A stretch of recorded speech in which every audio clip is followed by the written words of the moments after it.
여러분, 많은 사람들이 자기에게 은혜를 줬던 사람들을 배신하는 것에 대해서 저 사람들은 처벌받아야 돼, 혼을 내줘야 돼, 이런 마음들이 다 인지상정이 다 있어요. 그리고 일종의 그런 사람들이 이렇게 고통을 받거나 또 처벌을 받으면 쾌감을 느껴요. 여러분도 그렇죠? 안 그렇구나. 여러분, 특히 그 제일 고통스러운 게 어떤 거냐면, 뭐 적보다도 같은 편이었는데 배신하는 거예요. 그리고 배신의 시점이 내가 제일 힘들 때, 그 순간에 나를 저버리고 배신하는 그 사람은 평생 잊질 못해요. 용서가 잘 안 된다 그러더라고요. 여러분, 오늘 본문 내용이 바로 그 내용이에요. 베드로가 예수님을 배신하는 내용인데, 그 내용을 보니까는 예수님이 가장 처참하게 고통받는 그 순간에 베드로가 예수님을 부인하고 저주하면서 배교하는 그런 장면이에요. 여러분, 그 내용을 잠깐 이렇게 살펴보면은 54절에 이렇게 예수님이 그 가룟 유다가 은 30에 팔아서 군병들한테 끌려서 대제사장의 뜰로 집으로 이렇게 들어가거든요. 베드로가 이제 겁신하니까는 멀찍이 쳐다보면서 이렇게 따라가요. 따라가다가 그 대제사장 뜰 한쪽에서 불을 피우고 사람들이 서 있으니까는 거기서 자기도 이렇게 모른 척하고 이렇게 불을 쬐요. 그때 이제 사람들이 묻는 거예요. 너 예수와 같이 있었던 사람 아니냐? 그랬더니 베드로가 부인하는 모습이 나와요. 57절에 보니까 베드로가 부인하여 이르되 이 여자여 내가 그를 알지 못하느니라.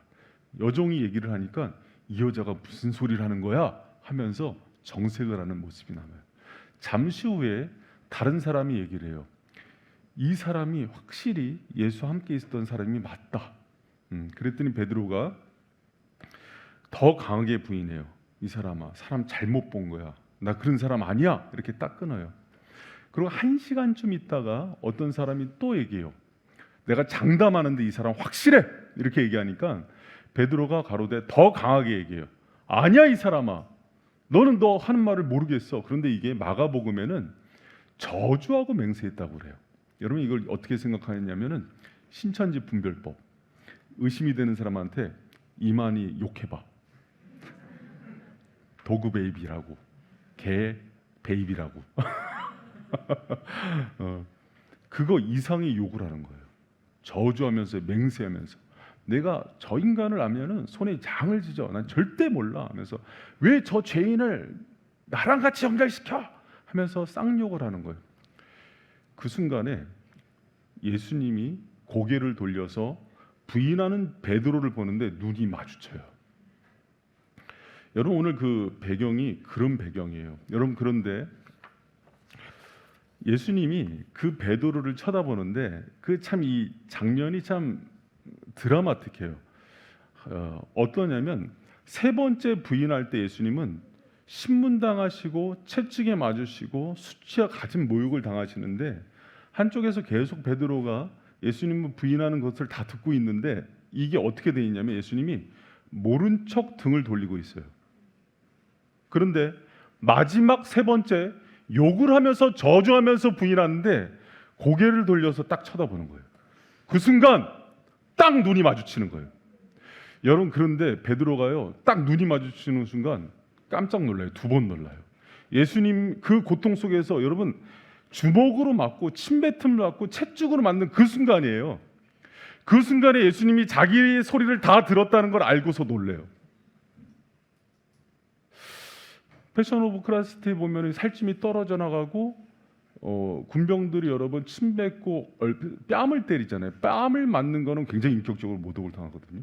온갖 수모를 당하는 그 장면에서 예수님이 더 고통스러웠던 거는 자기가 가장 사랑하는 제자가, 가장 신뢰하고 누구보다도 자타가 공인하는 수제자라고 했던 사람이 뒤에서 칼을 꽂고 저주하고 부인하는 그 소리가 가장 고통스러웠어요. 그런데 그 순간에 베드로도 깜짝 놀라요. 그렇잖아요. 수련자매가 목사님 욕하고 있는데 저기서 문을 열고 눈이 마주친 거예요. 깜짝 놀래. 꿈에도 나타나죠. 그런데 또 한 번 베드로가 놀라요. 예수님이, 여러분, 그 눈이 맞아서 눈은 충혈되어 있고 피는 흐르고 그러지 않았겠어요? 그런데 예수님이 베드로를 쳐다보는데 증오와 원망의 눈빛이 아닌 거예요. 미움과 또 여러분 그 정도 되면은 너 가만히 안 두겠어 하고 그렇게 째려볼 수도 있는데 그런 눈빛이 아닌 거예요. 여러분 성경에서 예수님께서 베드로를 바라보시다 할 때 쓰는 용례 아나블레포는 어디서 나오는지 알아요? 예수님이 오병이어 사건에서 줄이고 배고픈 청중들을 바라보면서 긍휼히 여길 때, 나사로가 죽은 나사로를 보면서 예수님이 통문히 여길 때 그 관점, 현장에 가늠한 여인이 그 불쌍한 여인을 쳐다보는 그 눈빛, 삭개오가 여러분 삭개오를 긍휼히 여기시면서 쳐다보시는 그 긍휼의 눈빛. 여러분 베드로는요 너무 잘 알았어요. 예수님이 바리새인들, 서기관들, 외식하는 자를 꾸짖을 때는 그 눈에서 광이 나가요. 증오와 미움이 나가요. 그런데 너무 사랑하는 나사로를 쳐다보고 또 귀신 들린 여종을 보고 혈류증 여인을 볼 때 한없는 긍휼로 바라보는 그 눈빛을 베드로는 알고 있었어요. 그런데 지금 저주하고 욕하는 그 베드로를 그 눈빛으로 보는 거예요. 여러분 베드로가요 충격이었어요. 예수님이 그 눈빛으로 보는 거예요. 주께서 등을 돌리고 있었던 것도 뭐냐면 베드로 민망할까 들리고 있다가 마지막 저주하고 세 번째 예수님이 말씀하신 대로 욕하고 저주하는 게 끝나자마자 돌아보는데 눈에 눈물이 가득한 거예요. 그러고 쳐다보는 거예요. 여러분 예수님은요 그 베드로를 미워하고 저주하고 원망하고 심판하는 눈빛이 아니라 사랑과 긍휼의 눈빛으로 한없는 사랑으로 쳐다봐요. 여러분 왜 그렇게 쳐다보는지 알아요? 예수님은 이미 알고 계셨어요. 그래서 그 긍휼과 사랑 가운데 베드로를 회복시키길 원했어요. 여러분 우리가 본문을 굉장히 잘 오해하는 말씀이 하나가 있어요. 뭐냐면 여러분 성경으로 한번 보세요. 32절에 여러분 봐요. 22장 34절 한번 보세요. 22장 34절 한번 같이 한번 읽습니다. 시작. 가라사대 베드로야 내가 내게 말하노니 오늘 닭 울기 전에 내가 3번 나를 모른다고 부인하리라 하시니라. 베드로가 얘기하죠. 예수님이 얘기하죠. 베드로가 예수님 33절에 주와 함께 오게도 죽는데도 가기를 준비하였나이다. 어디든 따르겠나이다. 그러니까 예수님이 베드로야 오늘 내가 신문과 고난을 당하는데 네가 나를 3번 부인할 거야 이렇게 얘기해요. 많은 사람들이 이 장면을 어떻게 해석하냐면 베드로야 주제 파악이나 해 이렇게 해석을 해요. 그리고 저도 오랫동안 그렇게 이해를 했어요. 나서기 좋아하고 잘난 척하는 베드로한테 예수님이 네가 나를 지켜? 오늘 네가 3번 부인한다 이렇게 꾸중하는 걸지 알았어요. 제가 오랫동안 이 본문을 잘못 해석했더라고요. 근데 이 본문은 그런 내용이 아니에요. 여러분 보세요. 베드로가요 예수님께서 돌이켜 보신 이후에 그 다음에 오늘 61절에 보니까 베드로가 주의 말씀 곧 오늘 닭 울기 전에 내가 3번 나를 부인하리라 하는 말씀이 그때 생각이 나요. 봐요. 닭이 이미 울었는데 우리는 어떻게 생각하냐면 닭이 울었을 때 3번 부인하고 우니까 생각나서 베드로가 뛰쳐나가서 울었다. 나는 실패한 놈이야 이렇게 생각해서 운 걸로 알죠. 그렇지 않아요.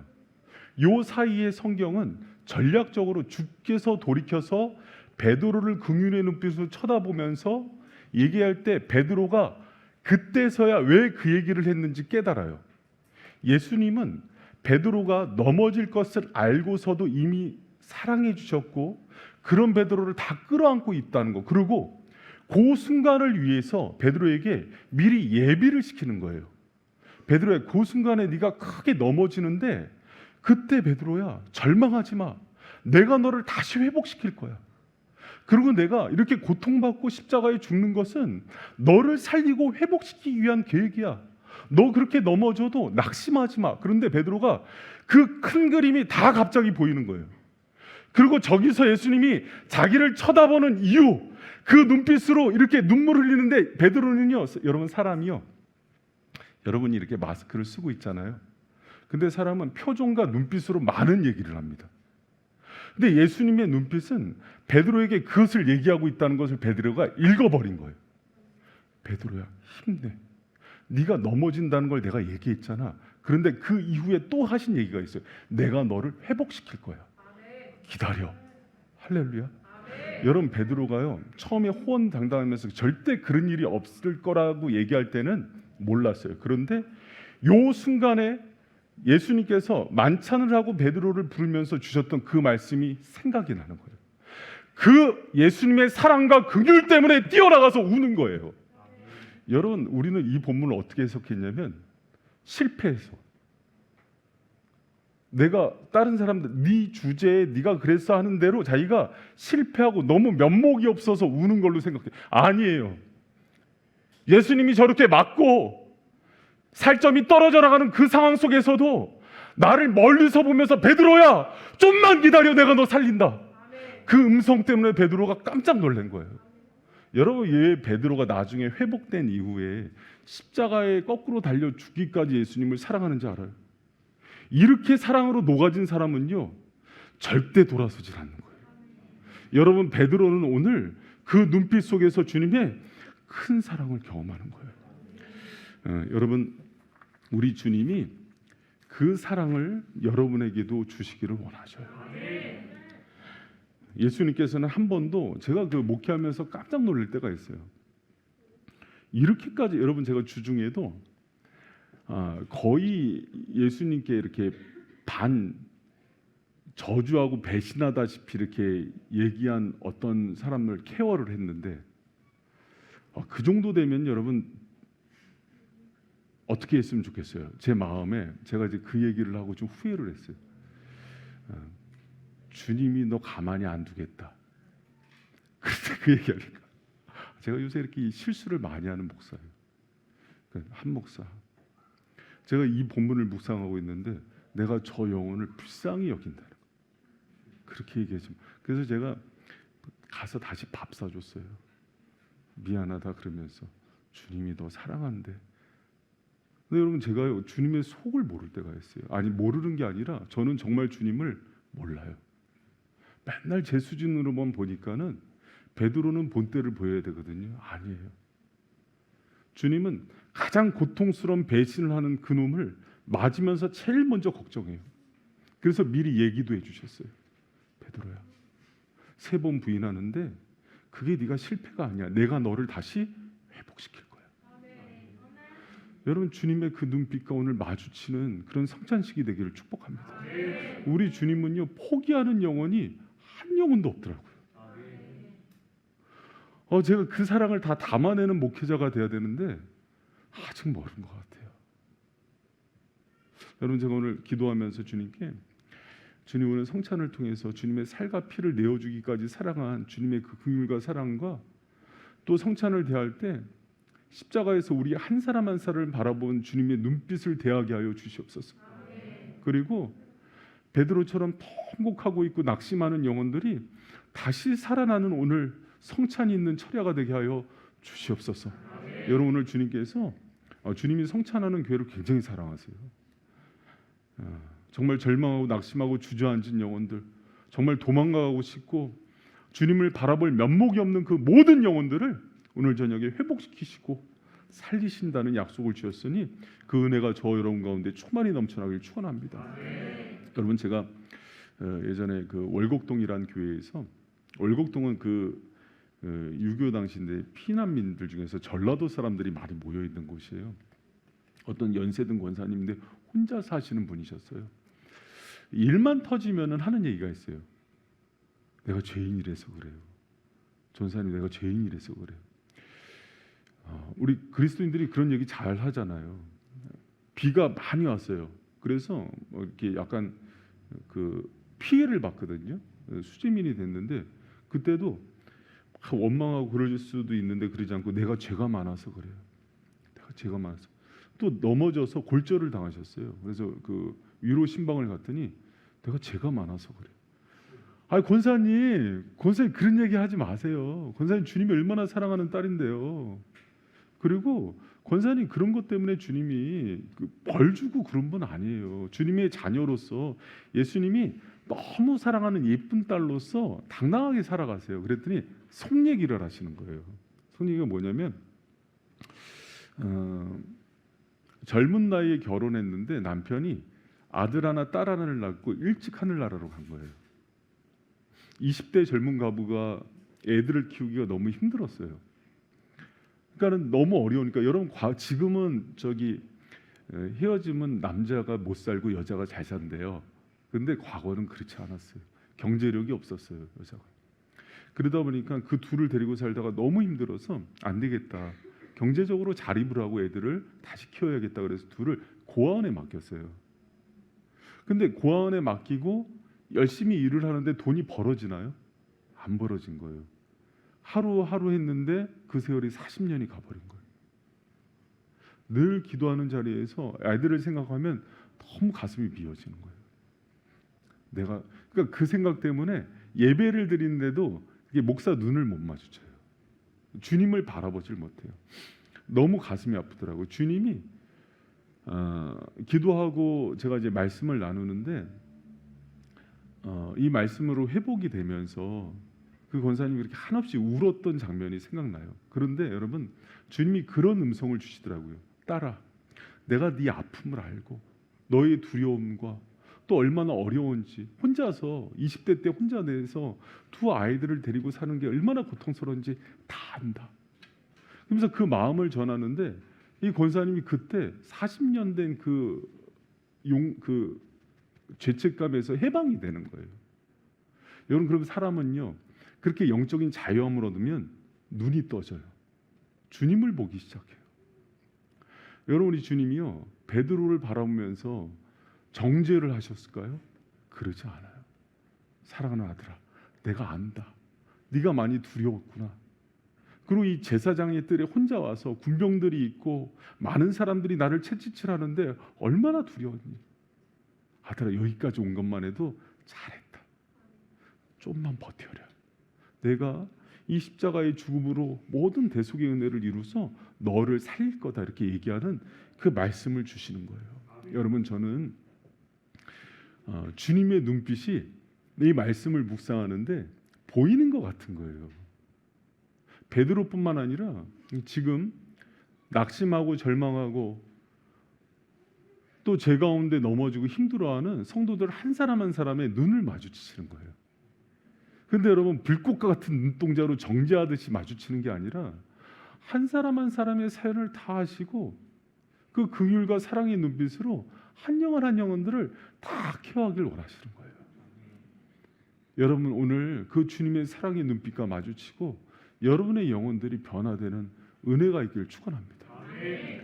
여러분 주님이요 예수님은 사랑의 하나님이세요. 우리의 죄 때문에 실망하고 고개 돌리고 정죄하고 낙인 찍는 게 아니라 죄인임에도 불구하고 이 시간 주님의 눈빛을 본다면은 주님의 사랑을 체험하게 되고 주님의 은혜가 얼마나 큰지를 경험하는 축복을 허락해 주십니다. 여러분 근데 주님께서는요 또 눈빛에 담긴 한 가지 메시지가 더 있어요. 그게 뭐냐면 부탁의 눈빛이에요. 여러분 이 말씀을 주실 때 예수님께서 22장 31절 32절에서 아주 독특한 얘기를 하나 주십니다. 우리 같이 한번 읽어보겠습니다. 시작. 시몬아 시몬아 보라 사단이 밀가부르듯 하려고 너희를 청구하였으나 그러나 내가 너를 위하여 내 믿음이 떨어지지 않기를 기도하였노니 너는 돌이킨 후에 내 형제를 여러분 저는 사실은 이 앞에 이거는 사실 이 부인하는 장면 전에 주신 거잖아요.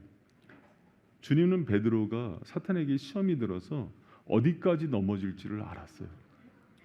그런데 주님께서는 그 베드로를 일으켜 세워서 회복시키고 그를 위해서 중보하고 마지막 부탁이 하나가 있어요. 뭐냐면 노란 글씨인데 너는 돌이킨 후에 내 형제를 굳게 하라는 말씀이에요.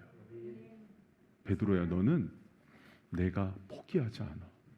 네가 어떤 죄를 해도 내 보혈이 너를 살릴 거야. 그리고 너는 내가 선택한 아들이기 때문에 네가 나를 저주하고 배신해도 죽지 마라. 죽지 말고 버텨. 그럼 내가 너를 반드시 살린다. 그런데 눈빛으로 얘기하는 거예요. 하나만 부탁하자.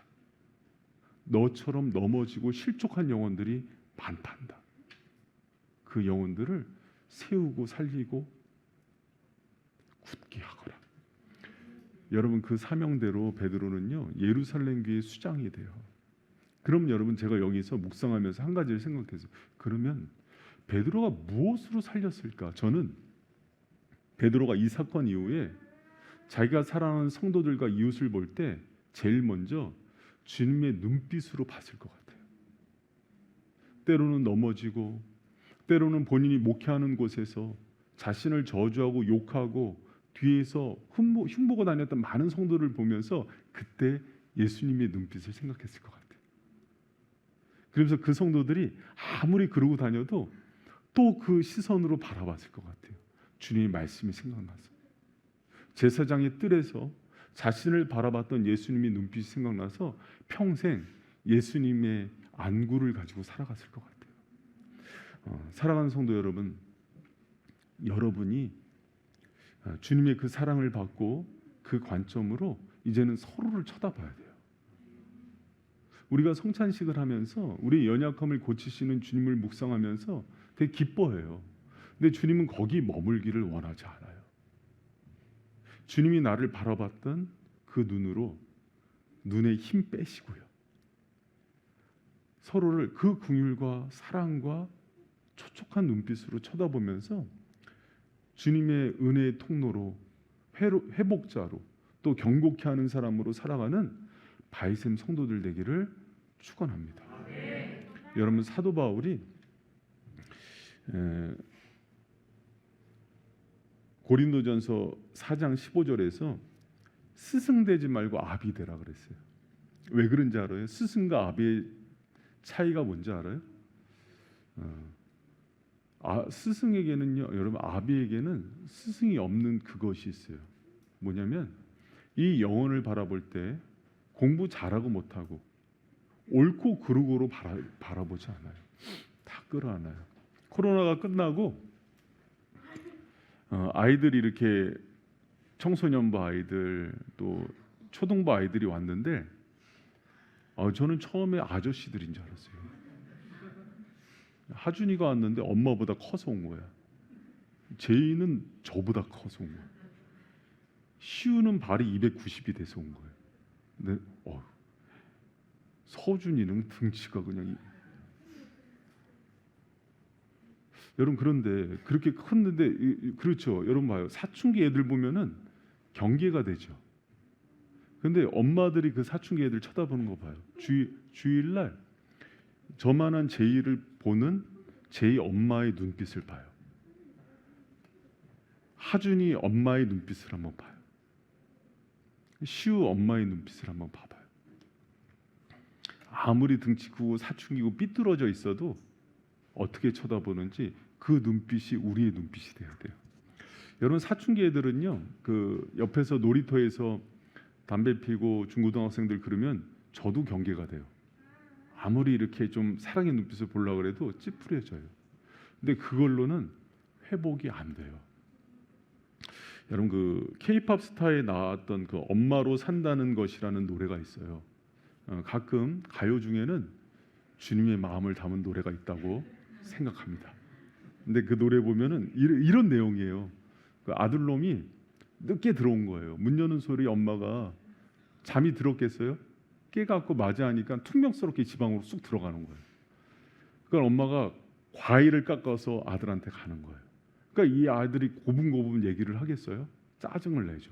근데 그 가사가 이렇게 나요. 엄마도 소녀일 때가, 엄마도 나만 할 때가, 엄마도 알이 따던 때가 있었겠지. 그 모든 걸 다 버리고 세상에서 가장 강한 존재 엄마로 산다는 것 하는데 찡하더라고요. 그러니까 엄마들이 그러잖아요. 그러면서 그 뒤에 엄마의 얘기가 나와요. 퉁명스럽게 문 닫고 엄마에 대해서 그렇게 짜증나는 아이들 그 모습이잖아요. 사춘기. 그 모르면은 빨리 놔보세요. 그런데 그 마지막 대사가 뭐냐면 아프지 말거라. 그러면 됐다. 그러고 끝나요. 굉장히 울림이 있더라고요. 여러분 우리 그 관점이요. 주님께서 우리에게 원하는 거예요. 서로를 볼 때 어떻게 봐야 되는지. 그리고 우리에게 무엇을 맡기는지를 생각해야 돼요. 여러분 우리는요. 주님의 은혜를 많이 받는 걸 좋아해요. 그런데 그 은혜를 가지고 어떻게 살아야 될지를 많이 생각해야 돼요. 함께 사는 배우자, 부모님, 자녀들을 여러분 우리 바이쌤이 그런 눈빛으로 바뀌는 은혜가 있기를 축원합니다. 그렇게 쳐다볼 때 여러분 말하지 않아도요. 요새 마스크하고 다니까 잘 말 안 하죠. 주님의 눈빛으로 말하는 성도들 되길 축원합니다.